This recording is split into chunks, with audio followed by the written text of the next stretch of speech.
varsity tennis team, Q Club, and family career in consumer sciences. After graduation, she plans to attend college and obtain a degree in interior design. Tonight she is escorted by Jorge and oldest son Hannah. Ladies and gentlemen, Julie.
And now, ladies and gentlemen, this year's Sulphur Springs High School homecoming queen is...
Okay, James, thank you very much. And we have the Wildcats versus the Greenville Lions in the homecoming game tonight at Gerald Prim Stadium. And we have somewhat of a threat of thunderstorms in the area. James is going to tell you more about that here in just a short time. Sulphur Springs coming in, of course, with a 1-0 record. They won last week over Mesquite Poteet 48-6. Greenville is 0-1. They lost last week to Frisco Heritage 49-27. Sulphur Springs is ranked 9th in the state in Class 5A Division I. Your sponsors for tonight's ball game: Alliance Bank, Saputo Dairy Foods, Christus Mother Frances Hospital, Northeast Texas Farmers Co-op, Farm Country, Copy Products, Hooten Hardware, BT Medical, City National Bank, Wesley House Assisted Living, J. Hodge Chevrolet. The pregame is brought to you by Super Handy. The halftime broadcast is brought to you by Galleon Insurance and Hall Oil, and also Super Handy. And also another sponsor, the University Interscholastic League. Our crew tonight: James Terry, as you know, is our producer in the KSST studio. Matt Jansen is our technical director and our video producer. And this game is streaming on YouTube. We want to remind you about that. KSST's broadcast of the Wildcats game can be seen live on the KSST YouTube channel, available everywhere. So as we get ready for this ball game tonight, of course, the Wildcats are coached by Brandon Faircloth. He is in his 16th head coaching season, his 4th at Sulphur Springs, a career record of 127-62, 13 years at Port Neches Groves. David Collins, in his 2nd year as the head coach of the Greenville Lions, his 10th season as a head coach overall. His record is 35-61, 2 seasons at Pine Tree in the Longview area, and 6 seasons at J.J. Pierce. We're going to take a break and come back with our conversation with Wildcats head coach Brandon Faircloth when Wildcats football continues after this on KSST. KSST, the Wildcats getting ready to take on the Greenville Lions in the annual homecoming game tonight. And we can tell you that the 2 homecoming princesses are Kyler Vandelar and Lucy McKenzie, and the homecoming queen is Emma Boatman. That has already been announced in the pregame ceremony. So again, the homecoming queen, Emma Boatman. So the Wildcats taking on the Greenville Lions. Tony Flippin, I thought Greenville gave a fairly good accounting of themselves in that first game against Frisco Heritage. They put 27 points on the board, and they were quite competitive. It sounded like it, so hopefully this will be a little better rendition than we had last year. Greenville won the game last year, or Sulphur Springs won the game last year at Greenville 41-20.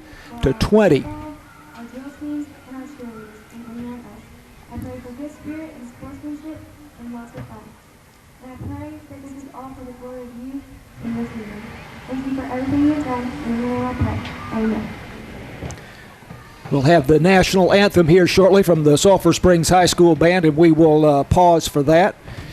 This game, as you may have heard me comment with Brandon Faircloth a few moments ago, goes back to 1914 between Greenville and Sulphur Springs, and it is 39-39-2, a 500 record for each team, and 2 ties over the years. So it has been a remarkable series here between two close-by cities, Greenville and Sulphur Springs. They have met now for the 81st time with this game here tonight. Last year's game, we told you Greenville won 41-20. Greenville won or lost its game last week, as we said, to Frisco Heritage, 49-27. And we'll tell you here in a moment or two about some of the leading statistical leaders for Greenville. And I believe we are now into the anthem.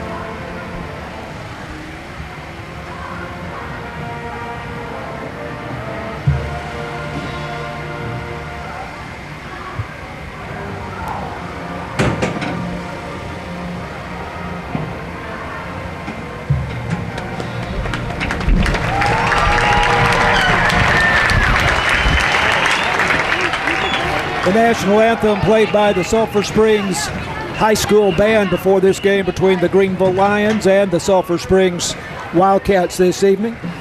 Tony, I was pretty impressed by some of the numbers here that the Lions have. Zayden Armstrong Teeters, running back for Greenville, 92 yards rushing, 8.4 yards per carry in the game against Frisco Heritage.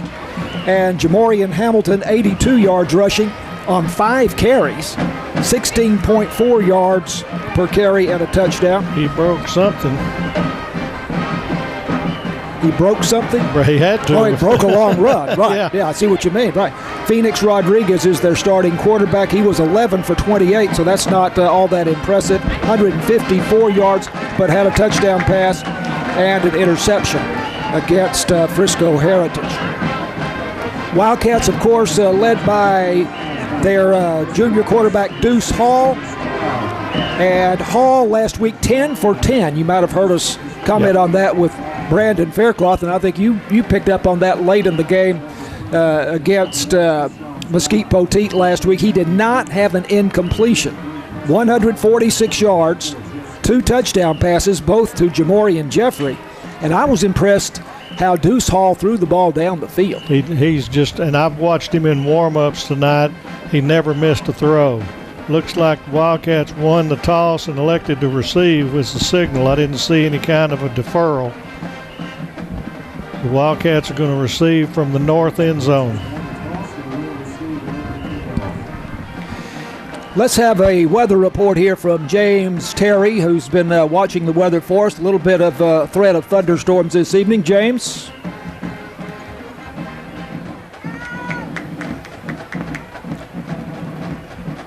Well, we have the kickoff here at Gerald Prim Stadium, and Nehemiah Figueroa kicks it off for Greenville. And it's a short kick, and Wildcats fall on it at about the 24-yard line. 24-yard line. Kind of fumbled it and just didn't take a chance on starting off on the wrong foot. We'll take a longer field than losing possession of the ball. Sulphur Springs moving from left to right on the artificial turf at Gerald Prim Stadium. Just underway. Wildcats versus the Greenville Lions. Wildcats wearing black jerseys tonight. White pants, the white headgear, And on first down, Deuce Timmons handing it off straight ahead. Big gain here for the Wildcats. Number 9. That is Dobson Martin. Wow. Picking up right where starting off right where he ended. And he picks up a first down at the 35-yard line. He may have the quickest start of any of our backs, but he runs north-south, and he's going to give you an opportunity to hit him. Martin just started to say sophomore, but I believe he is a junior. I think he is a junior. He was sophomore during baseball season, and he's a Wildcat outfielder. Now Timmons taking the handoff, and I think this one is Jackson Hare. Jackson Hare. That looks like Jackson Hare as he bounces off a tackler, then takes it to the outside over to the far side of the field. Got 6 yards out of nothing. They had him stopped at the line, and he keeps his feet moving, and that's just his magic. So a 6-yard gain on first down. Second down and 4 for Sulphur Springs, opening possession of the ball game. Greenville in their traveling white uniforms, red numerals, white headgear.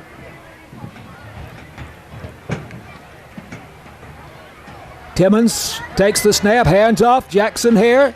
And Hare picking his way through the line is up to the 50-yard line before he is brought down. That's going to be another first down for the Wildcats. First down. Hooten Hardware first down.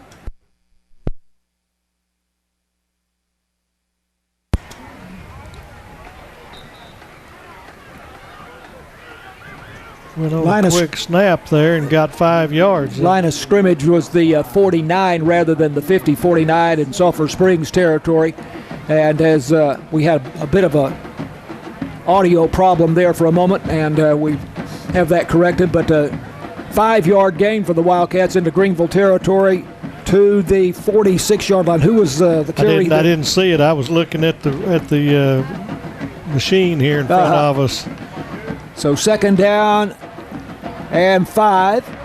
And they swing it out here to Jackson Hare to the right side. And Hare has his feet cut out from under him, but he should have another Sulphur Springs first down at the 39-yard line of the Lions. Got a line down on that play, and I'm kind of surprised we didn't have a flag. Deacon Carpenter was blocking for him out there, and by the time he got to him, he was from the back, but he must have turned on him.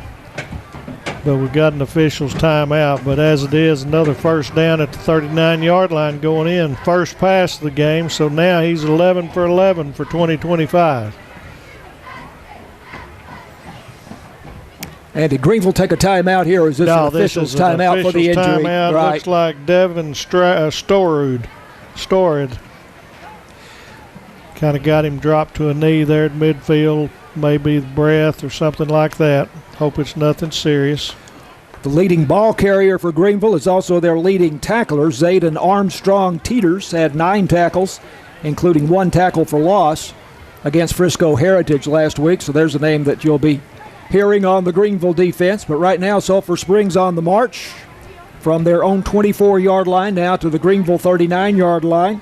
And this will be the 6th play of the drive coming up. Just now, the Greenville player and Darren Storud is being helped off the field, but he's walking on his own power.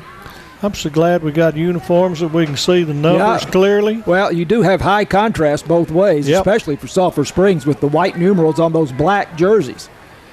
First down and 10. Wildcats have the H-back in behind the right tackle here.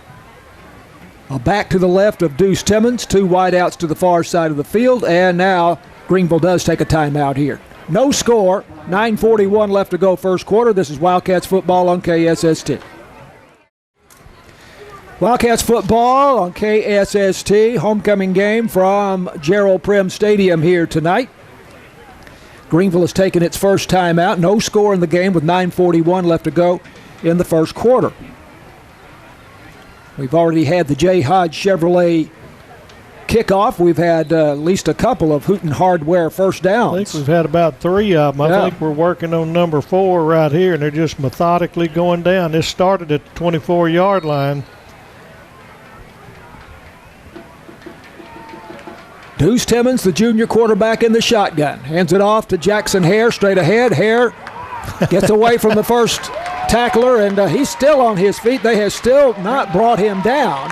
He went at least 7 yards with about 6 lines on his back. This young man's got a set of legs on him and upper body strength. He just carried him. Quite impressive. Another Hooten Hardware first down. Yeah, it doesn't look like he would be that strong, does he? He's a slender young guy. So first down, the 25-yard line of Greenville. Timmons passing. This is a bubble screen, and it is complete, and it goes down to the 15-yard line. That's Mr. Dodd. Right. Brody Dodd. Brody Dodd, who caught one pass in the game last week. And he got Quinn Harris block out on the edge, and another perfectly thrown ball from Mr. Timmons. Right now, we're just doing as we wish. It's a 9-yard gain, so it is second down and 1 at the 16-yard line. Wildcats moving to the south end zone at Gerald Prim Stadium. Single back with Hare in the backfield with Timmons. Wide out either way. Timmons waiting on the snap, fakes it to Hare, going to keep it himself. He is dangerous in his own right, and he is going to score the touchdown as he cuts back just before the goal line. Deuce Timmons faking to Jackson Hare. It broke open for him over the right side, and then he cut it back just before he broke into the end zone, and so 16-yard touchdown run. Right. Wildcats break out on top 6-0. And Northeast Texas Farmers Co-op says, way to go Wildcats for that 16-yard touchdown run. That was a Hooten Hardware first down as well. Yeah. About 5 of them on that 76-yard opening drive. Timmons had 2 touchdowns rushing last week, including a 69-yarder. Here's the extra point by Eric Rodriguez, and it is good. And the Wildcats lead at 7-0 as Sulphur Springs scores on its first possession of the ball game. And Wildcats football will continue after this on KSST. 76-yard drive in 8 plays for Sulphur Springs. 16-yard touchdown run by Drew Timmons, his 3rd touchdown rushing of the season. You said 8 plays. I think only 2 of them were in the air. Little swing passes on both of them that had positive yards. And he still has not thrown an incomplete pass this season. That's right. But he's so good on that, pulling the ball from Hare down toward the goal line. And the best player to have a chance to get him was one of our receivers because Greenville couldn't catch him. Eric Rodriguez has it teed up for the J. Hodge Chevrolet kickoff. A fair catch is called for at the 26-yard line. And so Greenville will start from there. That was a case where one player gave the fair catch signal and another one came up and caught it. But one signal is speaking for the entire team, so they downed it. They'll start from the 27. Aiden Ray called the fair catch. So the Lions on offense for the first time. Moving from right to left, that's to the north end zone at Gerald Prim Stadium. Wildcats in that odd defense with the nose guard. Man in motion for Greenville from right to left. Phoenix Rodriguez handing off. This is to Armstrong Teeters. Wildcats say that there was a fumble and that they have recovered. They gave it to... I don't think so, though.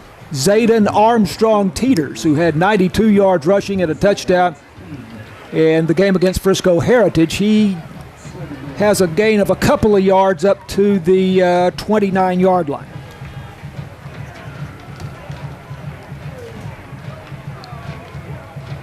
I'm seeing a number 52 on the left defensive tackle, and there's not a 52 on our lineup sheet on mine. Well, we'll check on that. That's normally where number 90 plays. And pass the far flat, or to the far side in the flat, from Phoenix Rodriguez. Number 5, was it? And that would be Chris Whitus. Yeah, Chris Whitus, who played against Greenville last year in the game played against Sulphur Springs last year in the game for Greenville, and he has the first down up to the 47-yard line. Well thrown football. I was impressed with Phoenix Rodriguez as a freshman last year. Yes, for Greenville. Yes, I remember that now. In the shotgun, he is backpedaling, passing over the middle, and it's almost picked off. He might have been just as well to let that one go because Hardy was waiting to unload on him, and he may have saved his bell from being rung and also saved Hardy from a 15-yard penalty because that one was setting up for a collision. I thought it was Zay Godbolt that got his hands on the ball there, but he may have. It was Hardy. I was looking at Hardy waiting. Right. He was going to make the tackle if he had caught it. Running back to the left of Rodriguez, play action over the middle. It is complete.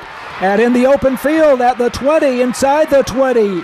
And the tackle made from behind. Wisenhunt chased him down. Creed Wisenhunt, and the catch is made by Davian Colbert. All the way to the 12-yard line of Sulphur Springs. That was a nice fake. He put it in the running back's belly, pulled it out in a quick slant, and just happened to catch a seam. So the Lions are showing some fight right off the bat. Ball on the far hash mark, and they give it to Armstrong Teeters. And he is off right tackle, lowers his shoulder inside the 10, gets down to about the 8-yard line. Sulphur Springs leads it 7-0, but Greenville coming right back with a threat here. 52 is the left tackle on there, and he does not have a knee brace, so that's not Trey Parnell. He's in the middle now. I wonder if that might be normally, I can't remember our normal nose guard. Well, that would be Truth Holmes. Truth Holmes. Yeah. I was couldn't get his name. Up the middle goes Armstrong Teeters, and he is hit hard as he gets to the line of scrimmage, and I'm not sure if he got much farther than that. I don't think he did. They stood him up, and Trey Godbolt came in, and he just took the pile back there. Very, very nice legal hit. Maybe a loss back to the 8. Yep, I think that's where we're at. Second down. We can make a first at the 2-yard line. 6:10 left. Clock stopped for a minute. We had a penalty. Penalty was declined, whatever it was. So this is third down. Yep. 3rd and 5 at the Sulphur Springs 8. I imagine it was a 5-yarder for us to decline it. Phoenix Rodriguez, the sophomore quarterback, has 2 men wide to the right side, fakes a handoff, passing for Whitus, and Whitus makes the catch, and he scores. Just inside the pylon on the far side. And it's a 7-6 ball game as Greenville comes right back with a nice-looking drive. Impressive. Very nice. Just a down and out. When he caught it, it was obvious he was going to score. There wasn't anybody within 5-6 yards of him. So good answer from the Lions for the Wildcats opening salvo. That's a 74-yard drive for Greenville. And here comes the extra point by Nehemiah Figueroa. High snap. Got it down. It is blocked and going to be fallen on by one of the Greenville Lions there at the 12-yard line. So great job there by the Wildcats. It was a high snap, though, I thought, Tony. Yeah, but our right-hand safety really got a good jump. I was kind of looking to see if we had a flag. He must have timed it perfectly, and if that had bounced up, we were going to the races. But as it is, we survived with a 7-6 lead. Even though we gave up that opening drive, we came out with 1 point up. 5:51 left to go in the first quarter, and this is Wildcats football on KSST. 74-yard drive in 7 plays for Greenville. They had a 41-yard pass on the drive. And the touchdown pass, 8 yards from Phoenix Rodriguez to Chris Whitus. The kick blocked, and so the score remains 7-6. Sulphur Springs midway through the first quarter. Entertaining ball game so far, to be sure. J. Hodge Chevrolet kickoff now. Got Jamorian Jeffrey, and I can't make sure. I think it may be Dobson over on the other side there. A lot of times it's Jackson, but I don't think it is. Goes to the far side of the field. It's a short kick. Wildcats fielded on a hop. near the sideline. And who was that returned it? I can't see. It was dangerous. He made a pretty good play. Looks like maybe number 80. That would be Jackson Virgil. Yeah, He kind of fielded it and got about 12 yards out of the play, I think, and that so that could have backfired.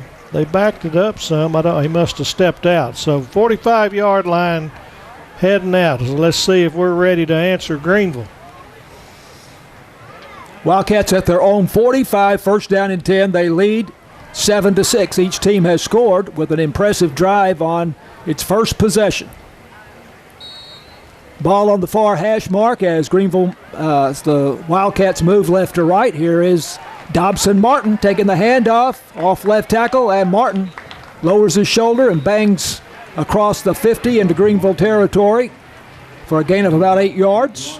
He just runs with an abandon of he's going to go till he meets something. If it's a brick wall at the end of the field, that's fine too. Got about 8 on that one, just straight off left tackle. Second down and 2.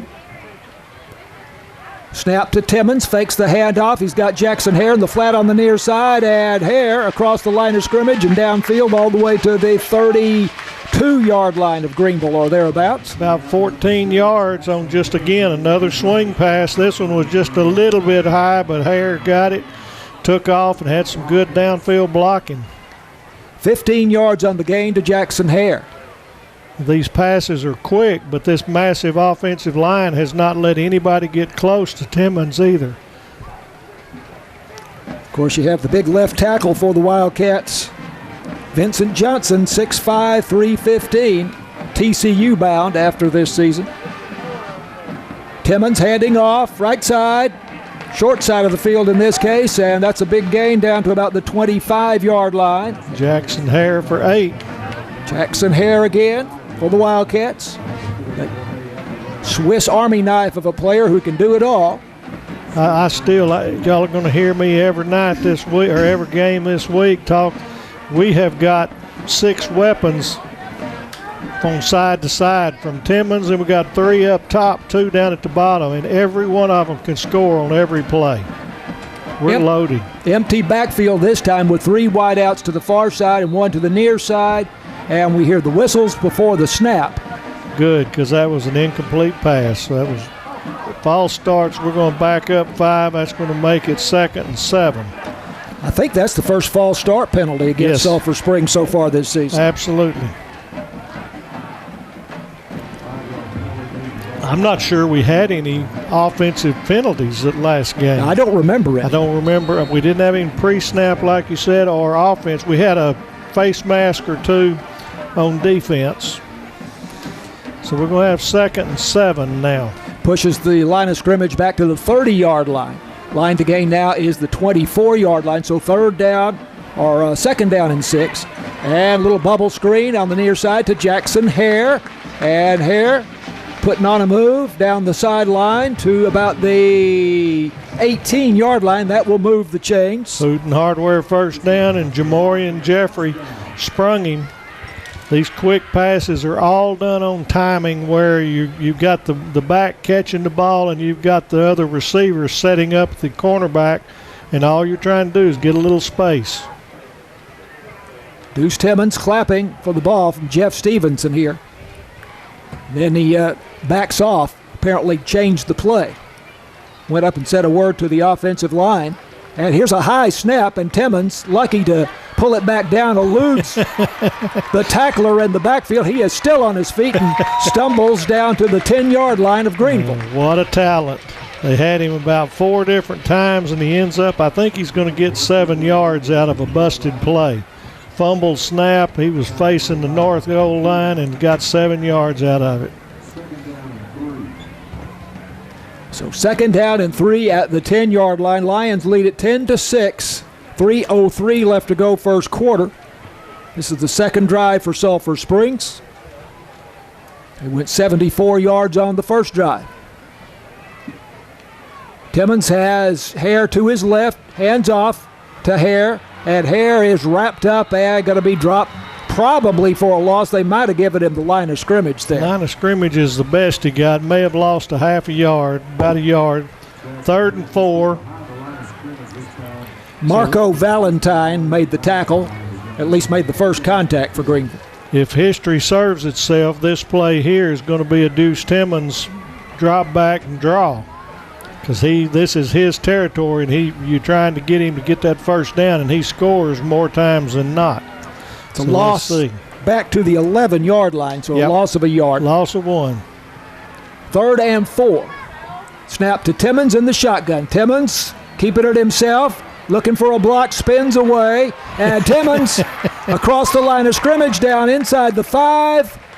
Going to stop him at the 1. And apparently did not get in. Yeah, but he got that first down. What a job. Oh, he's something. And this is his territory. Yeah, this is his territory.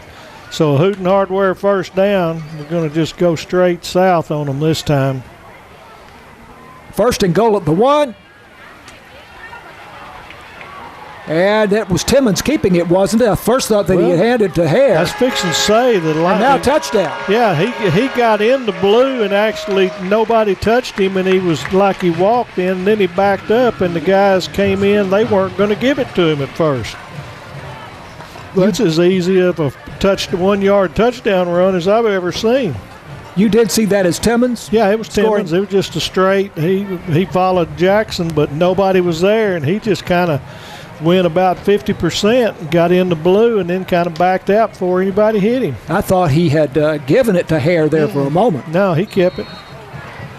So Houghton Hardware first down for the score.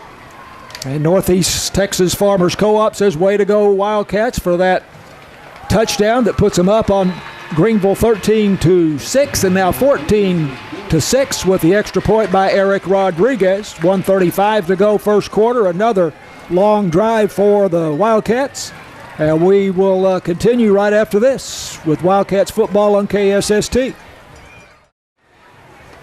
Just about to have the J. Hodge Chevrolet kickoff here. That's a 65-yard drive in 10 plays for Sulphur Springs. And the 1-yard touchdown run by Drew Timmons. 15-yard run, or was that a pass to Jackson Hare early in the drive? It's a little swing pass, right? One of those bubble screens. So 14-6. Looks like we're going to pooch it again to the 30-yard line on the Greenville hash.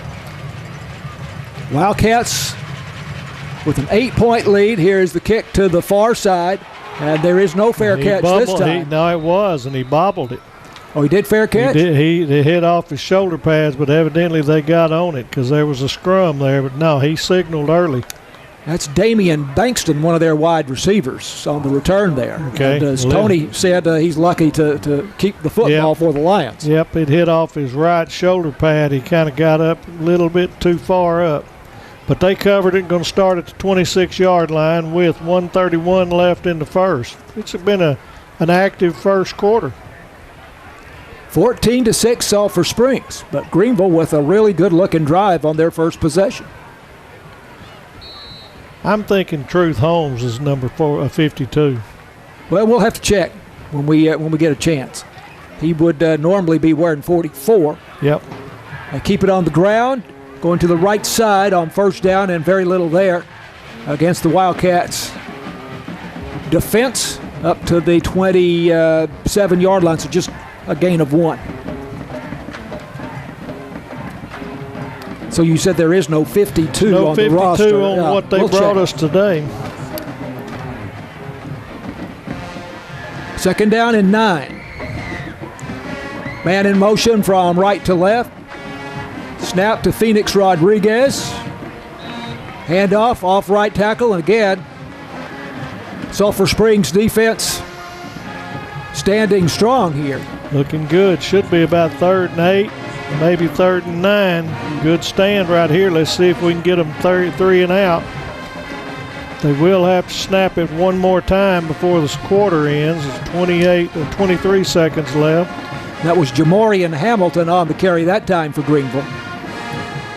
He also had a really good first week against Frisco Heritage. Now Rodriguez passing to the far side to Whitus, who caught the touchdown pass a short time ago, and this one is overthrown. Too high, got a little quick there. So now they're going to Wildcats forcing a 3 and out. going to get the punt. And this is the first time I'm going to say catch the ball tonight. They've done a great job so far. And we put 2 back there, Jackson Hare and I can't tell. Gio Ibarra. Gio, okay, that's 2 very capable. They're not too deep. They're looking good there, so catch the football. Keep it off that turf. This is Phoenix Rodriguez, the quarterback, who will punt. Timeout Greenville. Something was wrong for them to use a timeout at this point. So with the Wildcats leading 14-6, this is Wildcats football on KSST. Back to play now, 4th and 8 at the 28-yard line for Greenville, and quarterback Phoenix Rodriguez is the punter. So do keep that in mind, that the quarterback is the punter. I don't think they would attempt to fake here, but at some point they might very well. And he will kick it away. This is a fair catch. High kick coming down at the 43-yard line, and that is Jackson Hare who calls the fair catch. But he did catch the ball, so we're still batting 1,000 on that for the year. We got a lot of good streaks going so far this year on offense and special teams. And so that punt is a 26-yard punt by Phoenix Rodriguez. Wildcats lead 14-6, 10 seconds left to go in the first quarter of this homecoming game. And by the way, as we told you in the pregame, Emma Boatman is the homecoming queen here at Sulphur Springs tonight. We got a really nice crowd, a combination of being homecoming, but the first home game of the season too. Probably the last play of the first quarter, man in motion on a jet sweep, and they give it to him, and that is Jackson Hare. And Hare coming around the right side, crosses the line of scrimmage into Greenville territory before he steps out of bounds at about the 48-yard line. He's just about a yard short of a first down, and they will get one more play 4 off here. seconds, yeah, he stepped out there.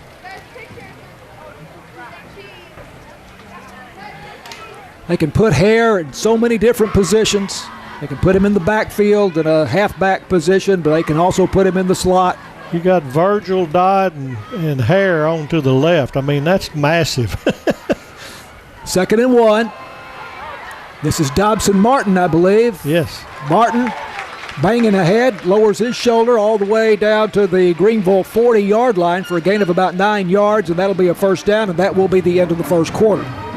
He showed a little 2-step there. He went in and saw they were there, backed up, and then started again. He's so quick. Wildcats lead at 14-6 going to the second quarter. This is Wildcats football on KSST. Start of the second quarter, Wildcats football on KSST, brought to you in part by Alliance Bank, Saputo Dairy Foods, Christus Mother Francis Hospital, Northeast Texas Farmers Co-op, Farm Country, Copy Products, Hooten Hardware, and BT Medical, among others. Wildcats first down at the Greenville 40-yard line, leading 14-6. Jackson Hare in motion from left to right. Play action pass. Play is downfield. The pass perfect, and a touchdown for Sulphur Springs. I was waiting for a gap for you there because I was going to say a lot of times from this we throw a big bomb on first down. Didn't have time to do it, but I was sure thinking it. And again, perfect pass from Deuce Timmons. Perfect. It's Jamorian Jeffrey, who is his favorite target so far this season. That's the third time they've connected. And, Tony, there was nobody within 10 yards of Jamorian He was Jeffrey. open after about 10 yards from the line of scrimmage. It was just a matter of, is he going to catch it? So that's a 40-yard touchdown pass. And the Wildcats take a 20-6 lead. And the kick is good by Eric Rodriguez with the hold by Mason Cooper. And the deep snapper, as Tony's been wanting me to mention, is Matthew Jeter. And we've had doing a good perfect job. Connections on every extra point so far. Now, last year, that was a point of contention in the first couple of ball games that, like we said, that's going to come down and bite you in the rear end on a playoff game. But we've really worked on it. That's a credit to all the pressure, practice, and the coaching staff and so forth. Wildcats lead 21-6. This is Wildcats football on KSST. It's a 40-yard touchdown pass from Deuce Timmons to Jamorian Jeffrey. Wildcats on that drive such as it was. That is 57 yards in 3 plays. And we missed 2 Hooten Hardware first downs because they did them so quick. Yeah. And Northeast Texas Farmers Co-op says, way to go Wildcats for that 40-yard touchdown pass on a play action from Deuce Timmons to Jamorian Jeffrey. That'll now be, 3 touchdown passes for Deuce Timmons this year, and Jamorian Jeffrey, 3 receptions. Here is the kickoff, the J. Hodge Chevrolet kickoff. Short kickoff to the near side. There is a loose ball, and Sulphur Springs has recovered. Let me see. That's old Grayson Hardy came up with it, so that's 2 times in a row.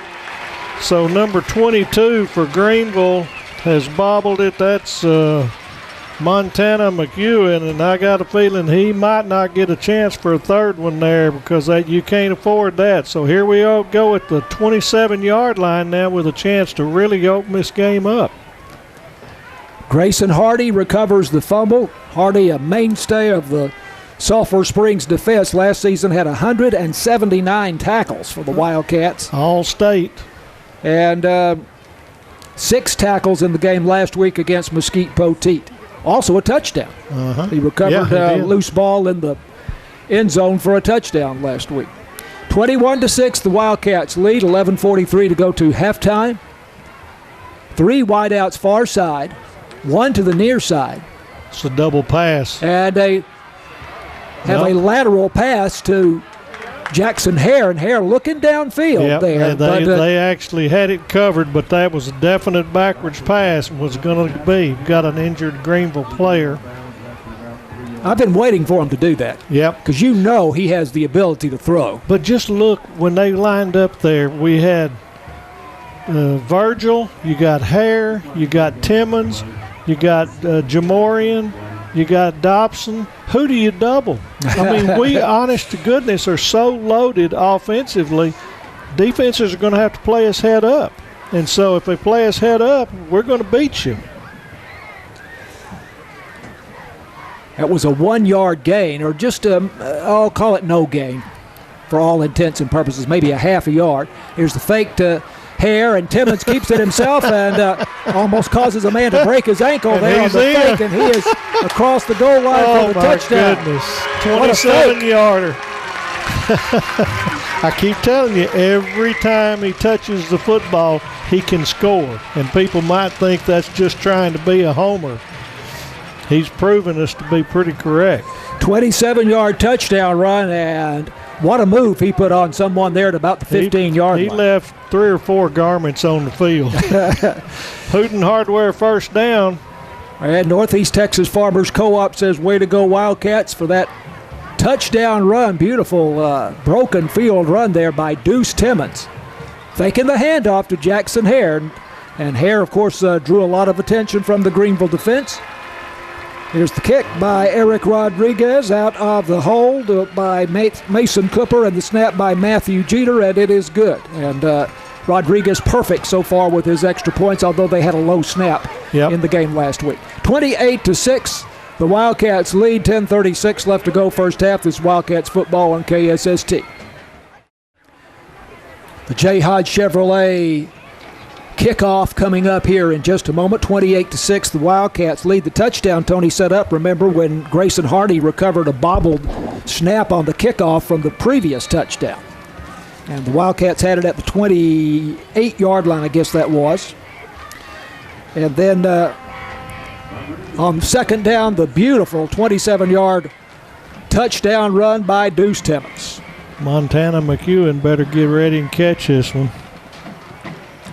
Rodriguez only backing off about 3 yards, 3 steps, and again we have a ball bobbled out of bounds, this time fortunately for Greenville. I don't think he actually signaled that time, but he was close to the sideline and it went off his hands. I'm kind of surprised he's still back in there. Yeah, that's Montana McEwen. Yeah, that's 3 straight bobbles, one of which, well, 2 of one they recovered, one they lost, and this one just happened to go out of bounds. So we're going to start at the 24-yard line, or 23. 23. So Timmons now has a 16-yard run, a 1-yard run, and a 27-yard touchdown run. 3 touchdowns here in the first half.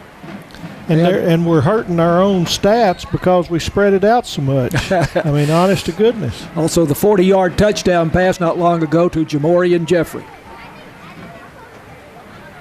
Greenville now, I believe, running their first offensive play of the second quarter, and this is a bubble screen, but the Wildcats diagnose it perfectly, and the receiver is tackled for a loss. James Johnson came up there and made a perfectly timed dive at the feet and caught him for a yard and a half loss. Perfectly played. That's their version of the bubble screen that usually turns into a 10 or 15-yard Jackson Hare run. 2nd and 12 for the Greenville Lions at the 21-yard line. Ball on the far hash as they move from left to right. 28-6 Sulphur Springs. Phoenix Rodriguez, the quarterback, in the shotgun. Has 3 men wide to the far side and 1 to the near side. Handoff up the middle. Little draw play, and it opens up briefly, and then the Wildcats close the gap. Short gain, and this is Armstrong Teeters. Zayden Armstrong Teeters, who had 92 yards in the game last week against Frisco Heritage, gets the loss back to the original line of scrimmage of the 23-yard line, so just a couple of yards. Okay, right now we've got Parnell in the nose and Truth's out on the wing. Parnell's in for the first series that I've noticed. 3rd down and 9. Pass over the middle. I think they connect here. Yep. That's Chris Whitus who makes the catch. He had the touchdown reception in the first quarter, and they have a first down here at the 40-yard line. Very nice pitch and catch there. That's 17 yards on the game. Referee gave him 1. It should have been on the 40. To the 41-yard line. Gio Ibarra made the tackle for the Wildcats. Clock rolling with 8:48 to go until halftime. Lions moving left to right, approaching midfield. Rodriguez in the shotgun, backpedaling, feeling the pressure, will throw it away. 26 there. That's Alex King. Alex King, he had a bead on Mr. Phoenix. He was making up ground too. 2nd down and 10 from the Greenville 41-yard line. And again, aside from Holmes and Parnell, we are not a big defense, but we are cat quick and we can run with you. Well, if you heard Brandon Faircloth in the pregame, we talked about why they went to the odd man front.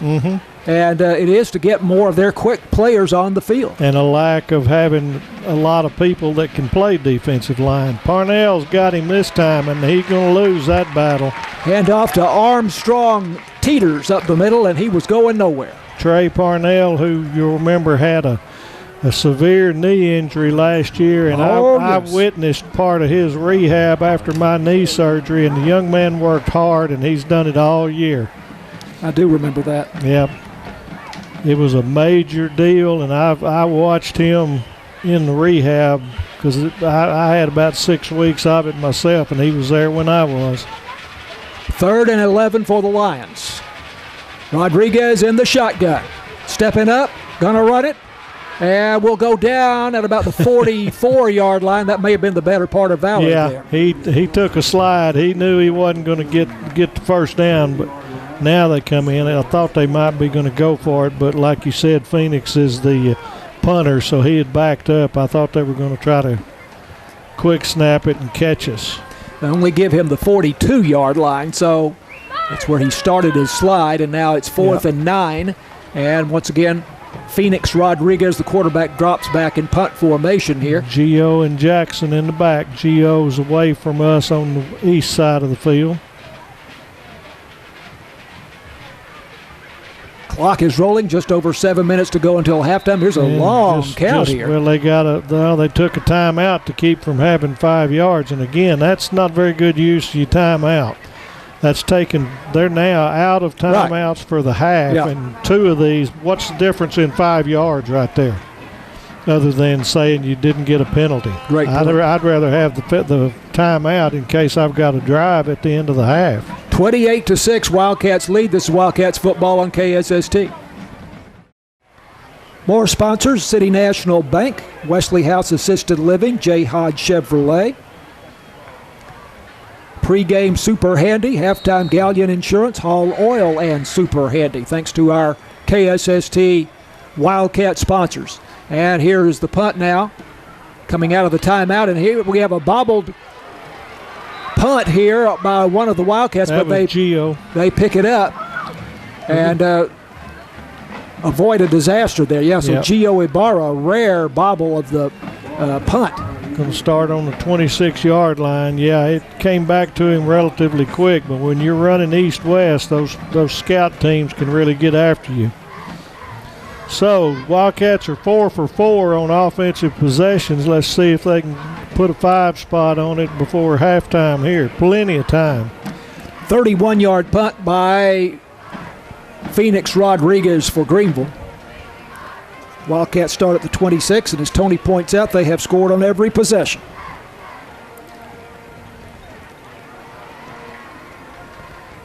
Wildcats move from right to left to the north end zone at Gerald Prim Stadium. And it looks like Dobson's starting to get in the back there. That's freeing up Jackson Hare a lot. Deuce Timmons in the shotgun, fires one out into the flat on the near side, and that goes to Jackson Virgil, who makes the catch and then motors down the field to about the 34-yard line. He just ran over 2 or 3 and got what he could. Got 8, short 8 or a long 9 out of it. Call it 2nd and 2 for the Wildcats at the 34-yard line.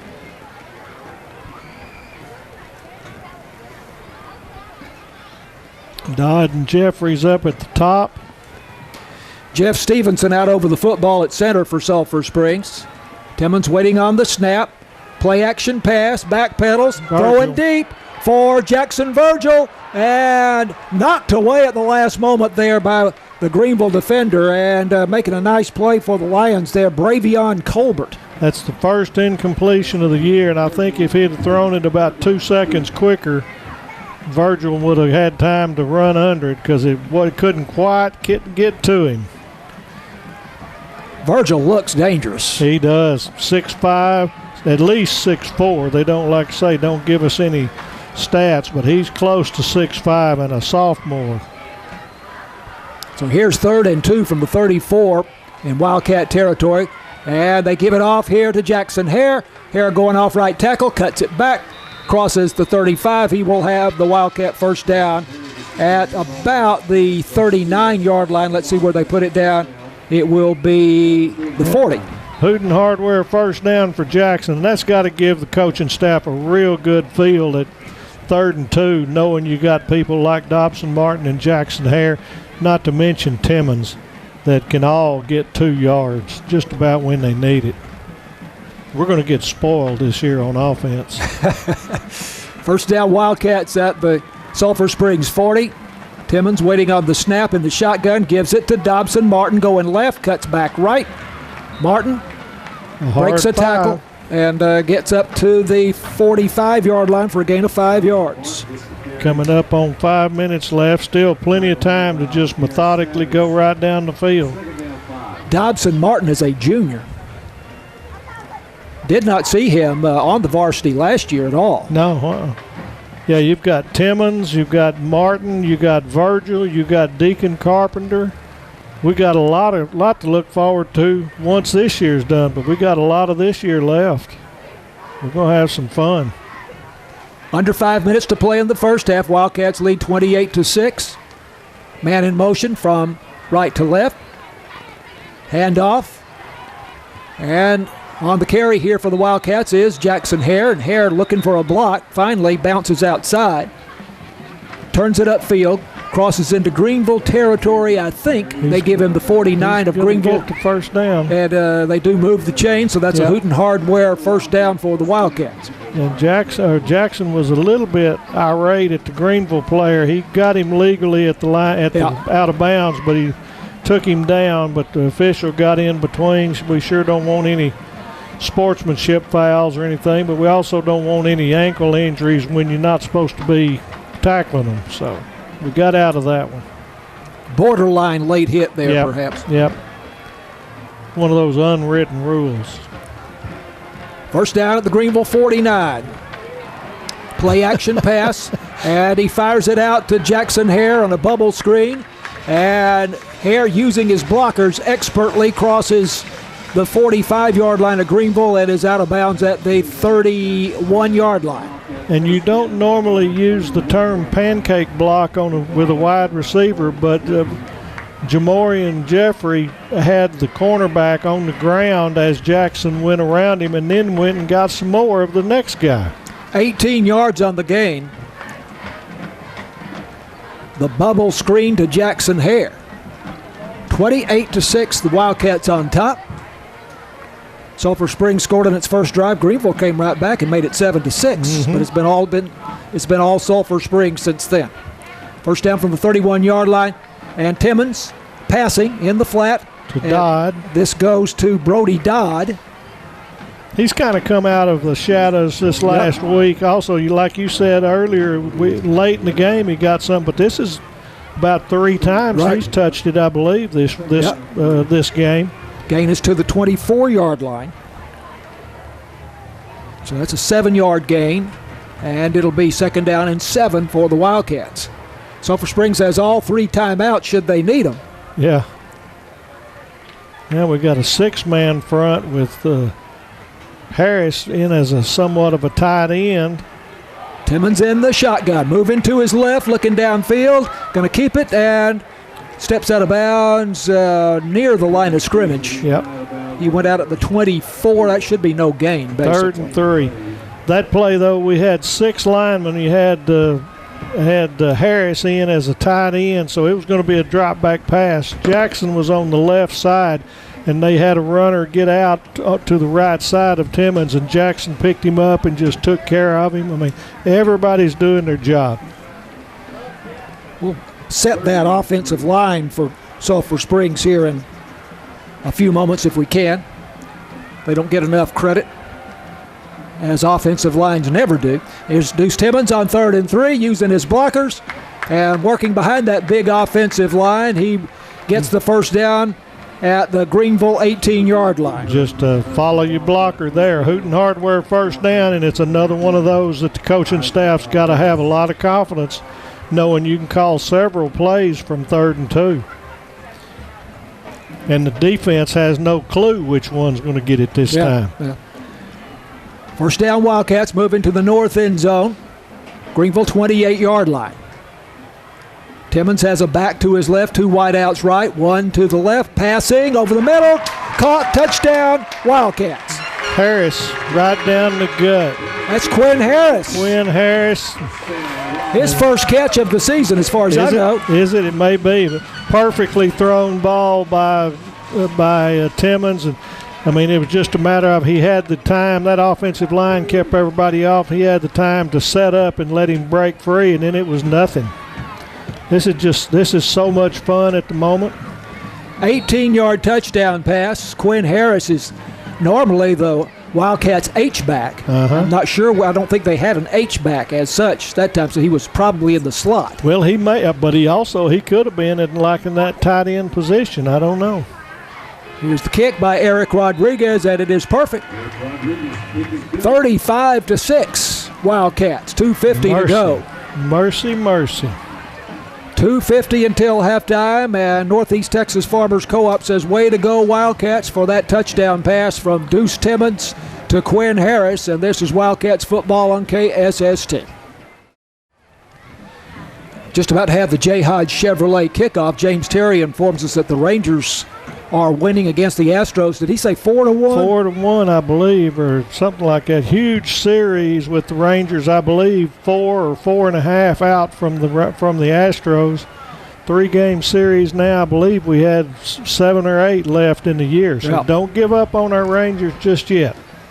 But this one's huge to get that first one. We'll have those Saturday and Sunday games this weekend for you on KSST, the Rangers and the Astros. 35-6. Got number 4 Sulphur for Greenville over here this time. That's Aiden Ray. We got rid of number 22. He had enough chances. That was a 74-yard drive in 10 plays. And here's the kickoff by Rodriguez. Again, a short diagonal kick to the near side. 25-yard line, fair catch. We saw him kicking into the end zone against Mesquite Poteet, but he has yet to really put the foot into one tonight. That to me is just respect for the Greenville receivers that are deep. So I'm fine with it if there's a reason. I wasn't fine with it when we decided in August that we're going to kick diagonal and give them a 70-yard field or 65-yard field. And that's just me. They don't need my approval, but it sure aggravated me. But to me, if it's a sign of respect to their deep men, more power to it. Right. Because they've yet to get one receiving yard, return yard. I think Tony has some other scores around the area, maybe in the district, that he'll be sharing with us here as we get the opportunity. Play action pass on first down, and it is picked off by Creed Wisenhut for Sulphur Springs off the hands of a Greenville receiver, and Wisenhut a nice return here to the far side and then down the sideline. That was just a hair overthrown, and Wisenhut was in perfect position to get it.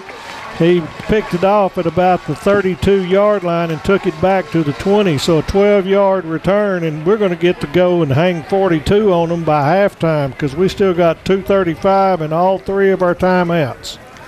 Wisenhut, the interception, returns it to the 20-yard line.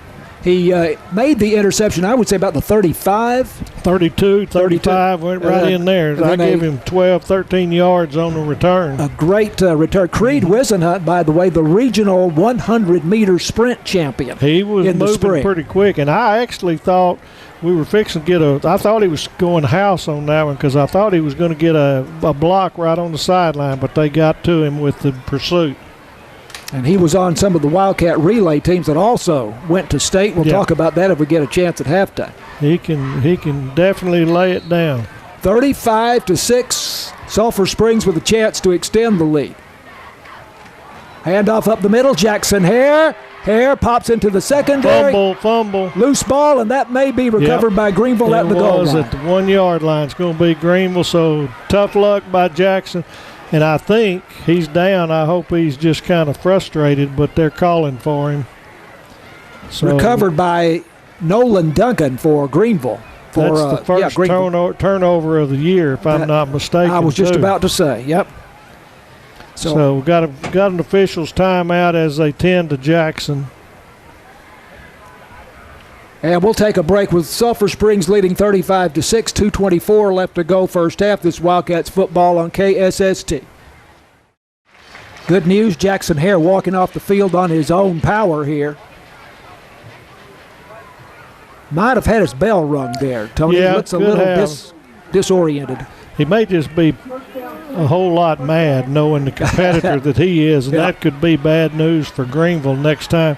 Looks like they may be going to take him into the locker room this close to only 2 minutes left in the half. They're going to get him in there, check him out, see what he needs, get him in some air conditioning. He was having an animated conversation with Deuce Timmons as they walked off the field. I think he's kind of sour right now. And why are we putting the ball at the 20-yard line when they recovered it on the 1? Well, apparently they thought or ruled that he recovered in the end zone. Well, they were wrong, and the line judge had it on the 1-yard line. Yeah, so. I thought it was the 1. So Rodriguez back to throw, has a man out there, and it is caught at midfield. At the 20, at the 10, will he be caught from behind? No. It's an 80-yard touchdown bomb. Number 5. And that's Whitus, Chris Whitus, who had the touchdown in the first quarter. Perfectly thrown ball, and so here we go. But that should have been from the 1-yard line, but kudos to Greenville for a perfect pitch and catch, and the boy can run there too. Whitus can move out. Because we had Dodd right behind him, and I could see that he was trying to time himself for a dive, and he just never could get the angle he wanted. I'll show my age. That put me in mind of Don Meredith and Bob Hayes. Yep.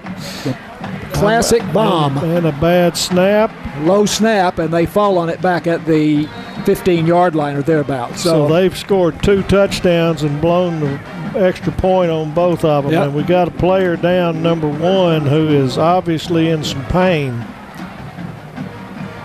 Greenville player. Yep, he was one of them that was trying to get on the pile. It may be number 12 instead of 1. Yeah. I think it is.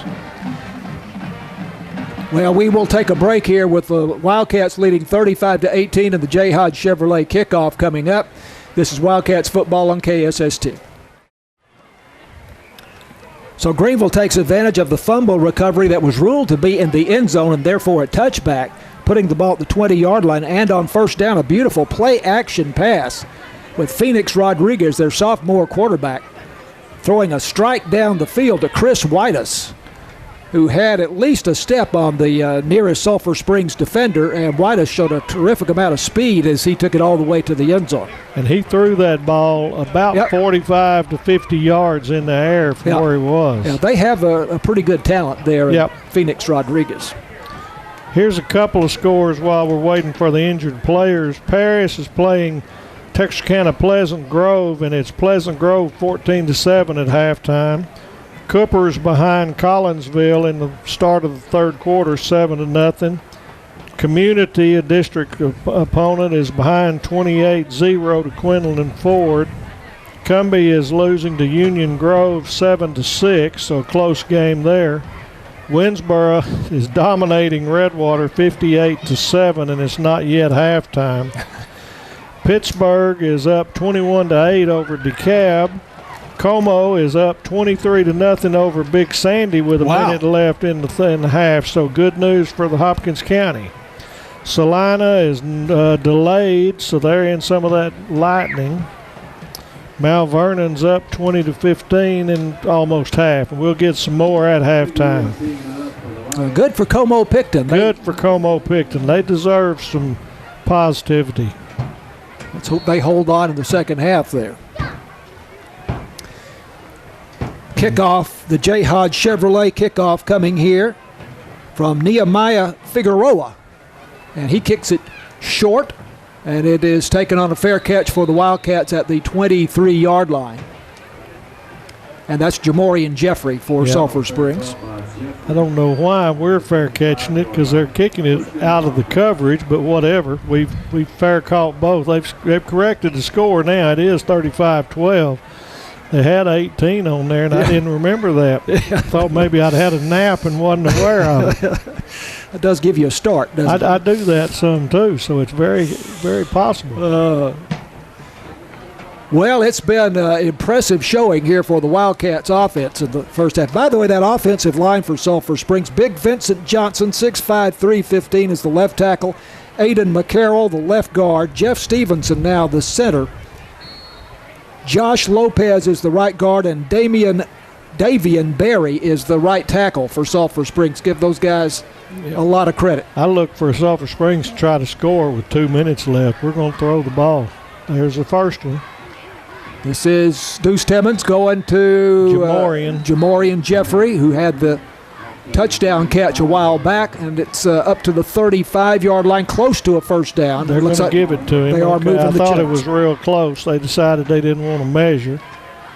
So we got a first down, clock stopped, and he did get out of bounds. We got all three of our timeouts, and there must be some sort of an injury for Greenville over there, because there's a stoppage.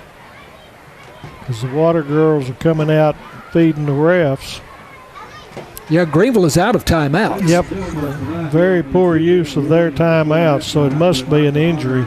Creed Wisenhunt, who is number 10 on the football team. Creed finished third at the state track meet in the 100 meters.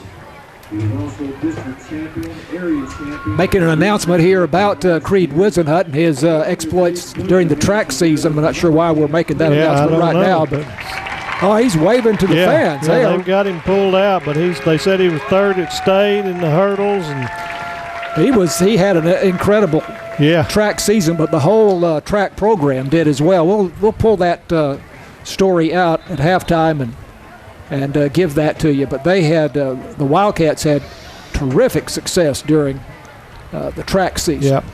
So 1st and 10. 2 minutes. That was a 2-minute warning. That's our extra timeout now. I got to get with this new.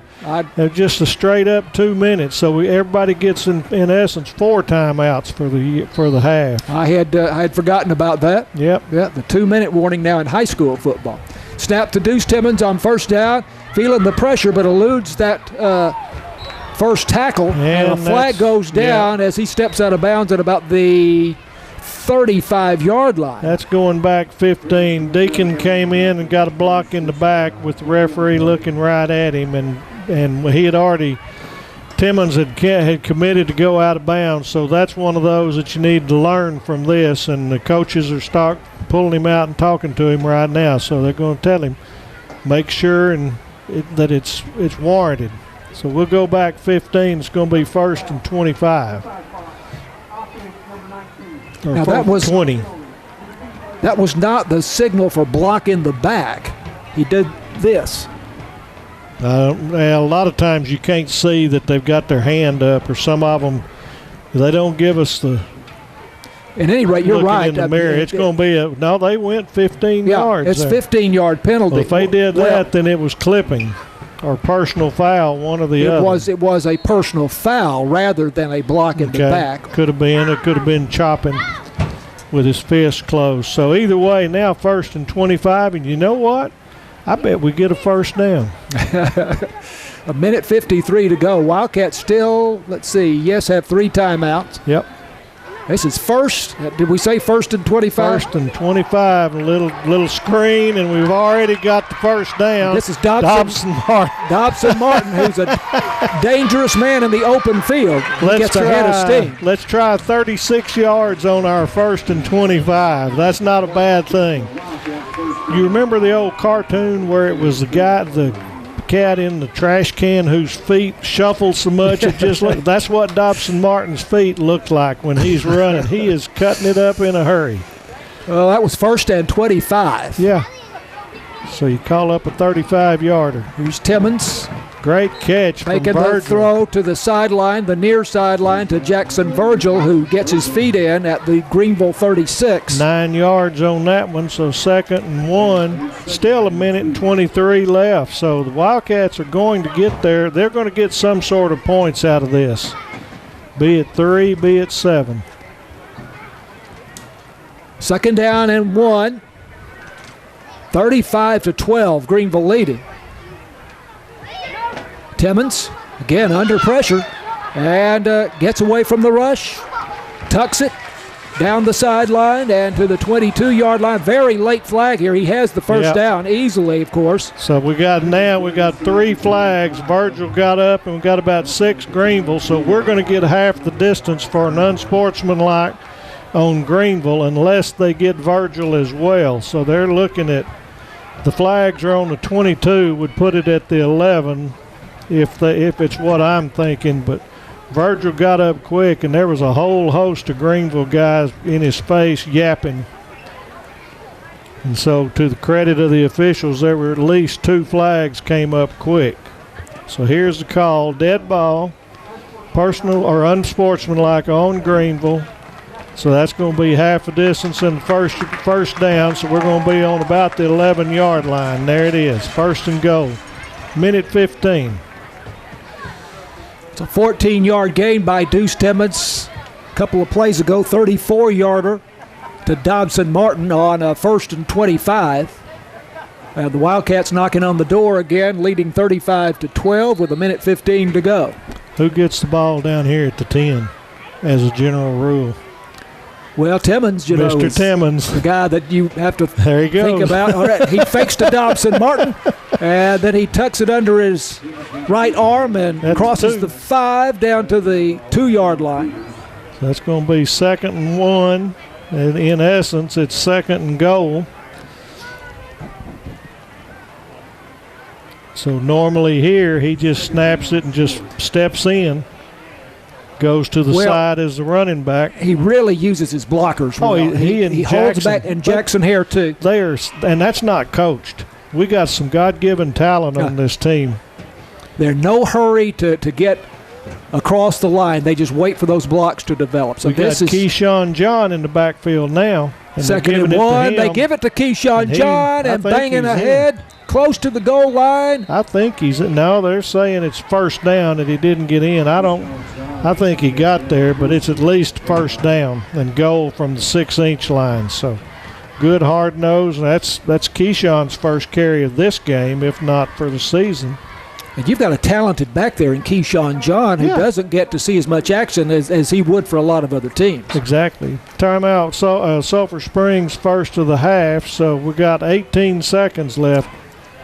I didn't think we were that close. But it will be first and goal at the 1. We'll stay here. They're so close to scoring a touchdown and likely scoring a touchdown. We're so close to halftime. We'll go ahead and keep it right here. 6-inch line, so this should be a formality.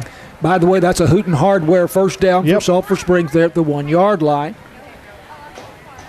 KSST's broadcast of the Wildcat games can be seen live on the KSST YouTube channel, available everywhere. So go ahead and check that out. If you're listening on KSST radio, switch over to YouTube and see what this thing looks like.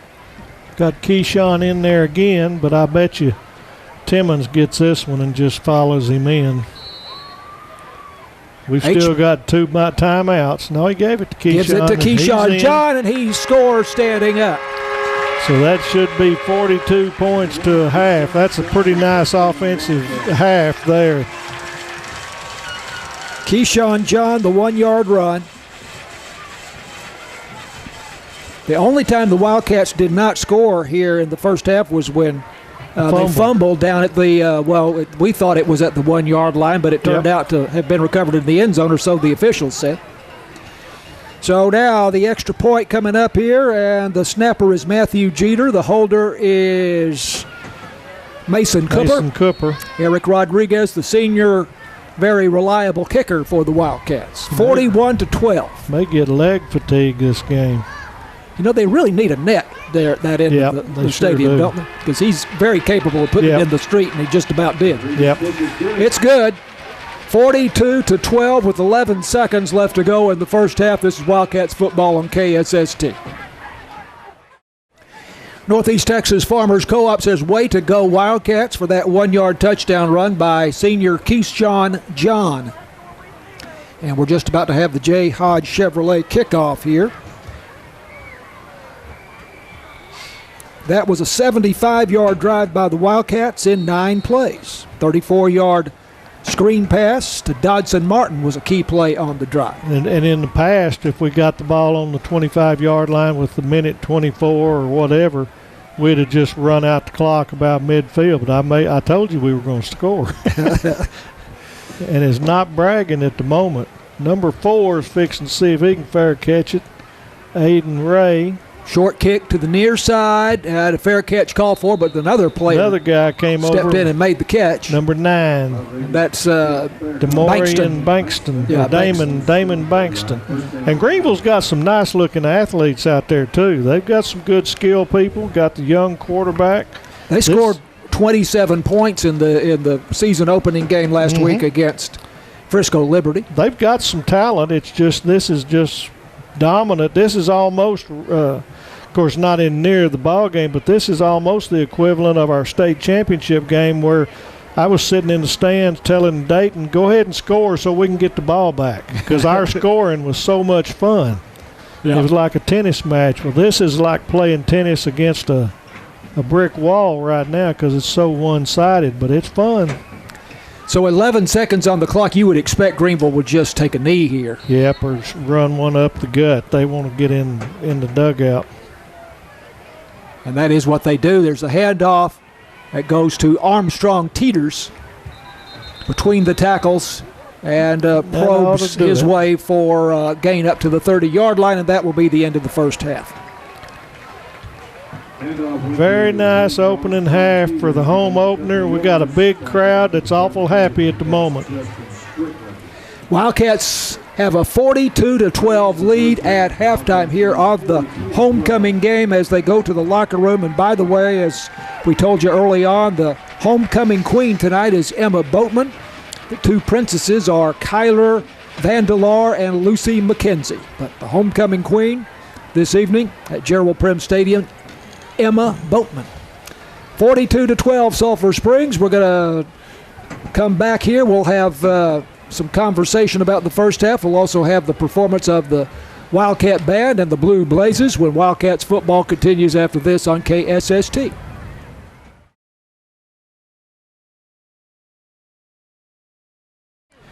Wildcats football on KSST. It is brought to you by Alliance Bank, Saputo Dairy Foods, Christus Mother Francis Hospital, Northeast Texas Farmers Co-op, Farm Country, Copy Products, Hooten Hardware, BT Medical, City National Bank, Wesley House Assisted Living, and J. Hodge Chevrolet. The pregame is presented by Super Handy, and now we have reached halftime, and halftime is presented by Galleon Insurance, Hall Oil, and Super Handy. So thanks to all those fine sponsors. 42-12, the Wildcats leading here at halftime. And Tony, I don't know if I want to run through all of the scoring individually here, but it's been quite a show put on by Deuce Timmons. Let's see, he has a 16-yard touchdown run, a 1-yard run, and a 27-yard TD run. He has a 40-yard touchdown pass to Jamorian Jeffrey. He has an 18-yard pass for a touchdown to Quinn Harris. And then we have Connor John with the 1-yard TD run for Sulphur Springs. But really, really impressive show in the first half by the Wildcat defense. And I'm seeing lightning off to the north here, Tony, right now. That's the last thing we need. A little concerned about that. Greenville Flaming Flashes taking the field, one of the, if not the first, high school drill team in Texas with a great history. So we will be enjoying their performance.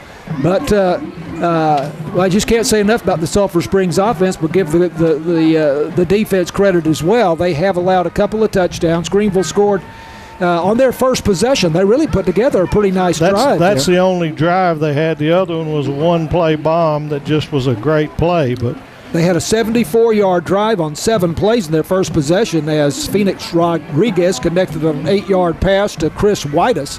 The kick was blocked, and it was 7-6 at that point, with the Wildcats holding on to a 1-point lead. And then the other touchdown, as Tony just said, was an 80-yard bomb from Phoenix Rodriguez to Chris Whitus, and that was a thing of beauty, as Whitus was about 2 steps behind the nearest Wildcat defender, and Phoenix Rodriguez hit him in stride, and he took it all the way to the goal line for that Greenville touchdown there. 42-12, the Wildcats leading at halftime. Sulphur Springs on the road next Friday night at Bullard. And last year, Bullard gave the Wildcats a pretty tough game. Let's see if I can find the score of that game here. I don't have that anymore, but if I I don't remember dial what it back a page, it was a close one though, as I recall, and not expecting it to be as challenging a game this year, but you never know, do you? So, no. Let's see. That one last year was 24-14. Okay. 24. I think 14, we got up early, win. and then they scored to make it closer, and we couldn't put them away. Yeah. I think we got out decent, but so forth. And do you have some other scores to pass along to I us? should have a good load of them for you this time. Again, these are Hopkins County scores or district opponents is the way I did it. Paris still down 14-7 over from Texarkana Pleasant Grove, who is number 2 in the state. So that's a great ball game. Wow. Cooper's behind 7-0 start of the third quarter to Collinsville. Quinlan is over Community 28-0. I think Community is going to be the bottom of the district for us. They're just outnumbered. Cumbie is down 7-6 to Union Grove with 18 seconds left to half. Winsboro killing Redwater 58-7 at halftime. Pittsburgh Pirates up 21-8 over DeKalb at halftime. Como-Picton 23-0, still not quite to halftime, so good job, Como. Salina, no score. They're in a weather delay against Waco Levada because there's storms up that way. Mount Vernon is up 26-15 over Rusk at halftime. Mount Pleasant and Lindale are playing, and it's 7-all. Still 10 minutes left to half, so they must have gotten a late start. Emory is behind Leonard 28-12 at the half. Commerce is up 19-6 on Blue Ridge in the second quarter. Panther Creek all over Dallas Carter, 35-0. Of course, Carter's been our by-district opponent for 2 or 3 years in a row. Yeah. 3, I think. Wow. And then Aubrey is up 10-3 over Kennedale at half. So a lot of scores going. And Well, that is a surprise. Panther Creek leading, did you say 35-0? 35-0, but Panther Creek is loaded this year. Yes, they are. I would like to see the Panther Creek Salina game when they played. I think they play like the first or second district game of the season. Early in the season, I know that. It'd be nice for that to be on a Thursday or a Saturday. I'd sure like to go see it. As I recall, they played at the Cowboys facility in Frisco last year, so I suppose they'll play at Salina this year. Well, some college games, Tony, tomorrow. San Jose State at Texas. These are 11 a.m. games. East Texas A&M at number 14 Florida State tomorrow. And Florida State coming off the upset of Alabama. Yeah. 31-17, I think it was. I think what you say there is, thank you for making our athletic budget. We're going to get some national exposure, come out healthy. But kudos to East Texas A&M for going down there and saying, we'll play you. A&M at Florida State at 11 a.m. Baylor at SMU at 11 in Dallas. Kent State at Texas Tech. Utah State at Texas A&M at 11:45. Texas State at UT San Antonio. That should be a terrific rivalry there. They're not separated by more than about 30 miles or so. 2:30 tomorrow. Houston at Rice is the only night game tomorrow, and that will be at 6. Who is our Texas State? We got a Wildcat playing for Texas State from 2 years ago, and I'm getting so old I can't remember Well, wait names. Wait a minute. You write things down. I just let things pass through my head and leave, but we got one. Skylar Lewis. So, Yep. though if you can find that one, well, you can root Skylar on. Yeah, Skylar Lewis is with Texas State, and, of course, Brady Driver is playing for Lamar. Would want to keep up with how they're doing as well. So it is halftime here, 42-12, the homecoming game at Gerald Prim Stadium. And Tony, again, I've seen some lightning flashes off to the north here. There's another one, but apparently it must be quite distant, or there would be something said about some sort of delay. I promise you, we've got monitors, and the minute it's 8 miles in, it goes to 30 minutes every time you got a lightning strike within 8 miles. So. Well, we had the hour-long rain delay or lightning delay in the Cowboys-Eagles game last night. You just don't think of that for an NFL game, but I guess they have the same rules and the same procedures as the high school and college it's just gone full circle. Back when we played, as long as the lightning didn't hit you, you're still going. Nowadays, you can't. Safety is first and foremost to these people as well as the fans. So you can blame them, but you can't. So that's just part of it. What will happen here is if we get delay and it turns excessive with the combination of the lopsided score and non-district, this game might not be finished. That's a good point. But hopefully we'll get through it with no delays and get to play football. This is a trivial point in a way, although it is relevant. We haven't had a chance to talk about it. One of the assistant coaches for Greenville is Fred Biletnikoff Jr. And you have to be of a certain age, maybe, although Fred Biletnikoff is a Hall of Famer. Everybody should know who Fred Biletnikoff was, the great wide receiver for the Oakland Raiders. And boy, those were some great teams. But his son is the co-defensive coordinator for Greenville. And I was talking to Bob Moody, who was the Greenville broadcaster before the game. And Fred Biletnikoff Jr. had been a head coach at a high school in Las Vegas. But he made the move to McKinney because of a romantic relationship, or maybe it's his wife, I'm not sure, but made the move to McKinney and was looking to get back into coaching. And is now the co-defensive coordinator for Greenville. Well, of course, the probably pulling what hair he has left, if he has any hair, considering that his father was pretty much bald. Yep. But he can't be too thrilled with how things went for his defense there in the first half. A good story. When I saw that and said it, you've got the connections with Greenville to find out who could back it up. But when I read that, when the young lady brought in our rosters for our broadcast, when I saw that, I'm like, surely not. But you verified it, so not too many Fred Biletnikovs in the world. No, he was the original Stickum. Right. He used to just look like Pigpen running down. He had tape all the way to his elbows on each arm, and then had that sticky gum all over him to where I think he could catch it and never touch it with his hands. Jersey was usually all torn up. Yeah. Those were great teams, fun to watch, those Oakland Raider teams back in those days. And they were the Al Davis Oakland Raiders, we want to hurt you teams. 42-12 at the half, the Wildcats leading the Greenville band performing and doing a beautiful job right now after the Flaming Flashes. We'll take a break, and shortly we will have the performance of the Blue Blazes and the Sulphur Springs High School band. Man, oh man, that Wildcat band. Well, Wildcat football continues after this on KSST.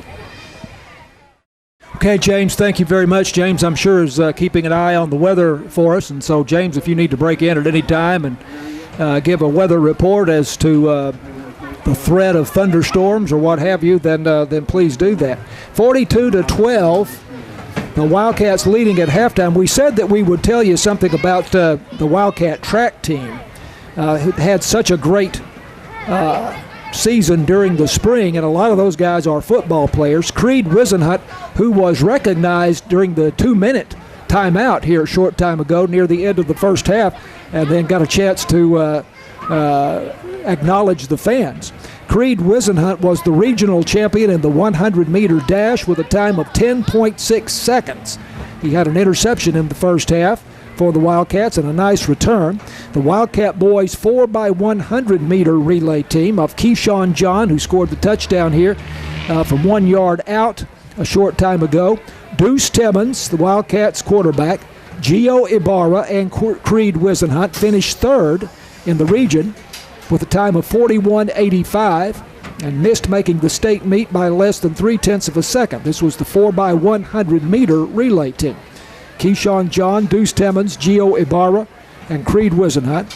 The 4x200-meter relay team of Creed Wisenhunt, Deuce Timmons, Ty Bybee, and Grayson Hardy finished fourth and missed state by 0.02 of a second. Vincent Johnson placed fifth in the shot put. So the Wildcats had a terrific track season, and wanted to mention that because quite a few of the football players are involved with that. And Tony, you went next door to check on some numbers. They don't have it. I'm quite certain 52 is Truth Homes. And if you didn't hear, we are under lightning delay. They did make the announcement. I did not hear that. Yep. So we're 30 minutes anyway right now from doing anything, so we will not have any more halftime performances. They've announced that people maybe should take cover or whatever, and there was a decent flash right there to the north. So this could get interesting with a wide margin and non-district ball game as to what we do. So we'll just have to hold and watch. Right. 42-12, the Wildcats leading the Greenville Lions. We have certainly seen enough action in the first half for an entire ball game. Nobody would feel cheated if the thing ended at this point. But I know that they would hope to finish this game. As we said, the Wildcats next week will be at Bullard, down south of Tyler. So that'll be a little drive for us. And we'll bring that game to you on KSST and streaming on YouTube. As we've told you a couple of times, our homecoming queen, named before the ball game here tonight, is Emma Boatman. And the princesses are Kyler Vandelar and Lucy McKenzie. So the Wildcats leading 42-12. And James, I think we will send it back to the studio here then for a while, and you might want to I'll leave it to you. You are the producer, but you might want to go to the Rangers game and see how that's going. But we will leave that to you. Rangers at last report leading over the Astros 4-1. I'm trying to call it up on my phone right quick. See what's happening. Wildcats football is brought to you by the Alliance Bank, Saputo Dairy Foods, Christus Mother Francis Hospital, Northeast Texas Farmers Co-op, Farm Country, Copy Products, Hooten Hardware, BT Medical, City National Bank, Wesley House Assisted Living, J. Hodge Chevrolet. Pregame is presented by Super Handy. The halftime is presented by Galleon Insurance, Hall Oil, and Super Handy. And the University Interscholastic League is also a sponsor of Wildcats football. Did you have any update? It must be the middle of the 7th because they were showing the flags like they do when they play God Bless America. So went to a commercial. But I've got it on here. I'll be able to check when it comes back in. KSST, of course, is your station for Rangers baseball, and we will have the game tomorrow night and Sunday afternoon for you on KSST. So we will break it off here with a lightning delay at Gerald Prim Stadium. We have been seeing lightning off to the north, and I saw some off to the east here just a short time ago. And we'll keep you informed as to when the game resumes. And when it does, then we'll be right back here with you. I'm Mark Dempsey, along with Tony Flippin. Our game producer is James Terry, and Matt Jensen is our technical director and video producer. And we will be back with you in a short time with the Wildcats leading at halftime over Greenville, 42-12. This is Wildcats football on KSST. Okay, James, thank you very much. We will get back to the Rangers game very quickly. This game has been canceled because of the lightning in the area, and so the Wildcats will officially win this game over Greenville tonight, 42-12. That was the score at the end of the first half, and we will not play any further in the second half, as just about everybody at this point, especially from Greenville, has headed home. Tony, your thoughts on this very impressive one-half win for the Wildcats tonight? This is as good as we can. This is as good as we can play offensively right now. Number 3 is one. There we go. There we are. It's as good offensively as we can play. We scored 6 out of the 7 times we touched the ball, and when we fumbled, it was inside the red zone, fixing to score 7 for 7. So we have shown that people have got to worry about our offense. Our defense is yet to be tested for a full game. We'll see whether or not Bullard is any more of a test. I kind of don't think it will be, so I think next week's going to be more of the same, and then we'll check ourselves against Mount Pleasant back here at Gerald Prim. The Wildcats junior quarterback Deuce Timmons, a 16-yard touchdown run, a 1-yard run, and a 27-yard run, a beautiful broken field run. That one, touchdown passes of 40 yards to Jamorian Jeffrey and 18 yards to Quinn Harris tonight. Wildcats football brought to you by Alliance Bank, Saputo Dairy Foods, Christus Mother Francis Hospital, Northeast Texas Farmers Co-op, Farm Country, Copy Products, Hooten Hardware, BT Medical, City National Bank, Wesley House Assisted Living, J. Hodge Chevrolet, Super Handy, Galleon Insurance, and Hall Oil, also the University Interscholastic League. So it's a 42-12 win for the Wildcats after one half. The game stopped by lightning at Gerald Prim Stadium tonight. Thanks to James Terry, our producer, Matt Jensen, our video producer and technical director, and Tony Flippin. I'm Mark Dempsey, and we say goodnight from Gerald Prim Stadium. We go back to the Rangers-Astros game.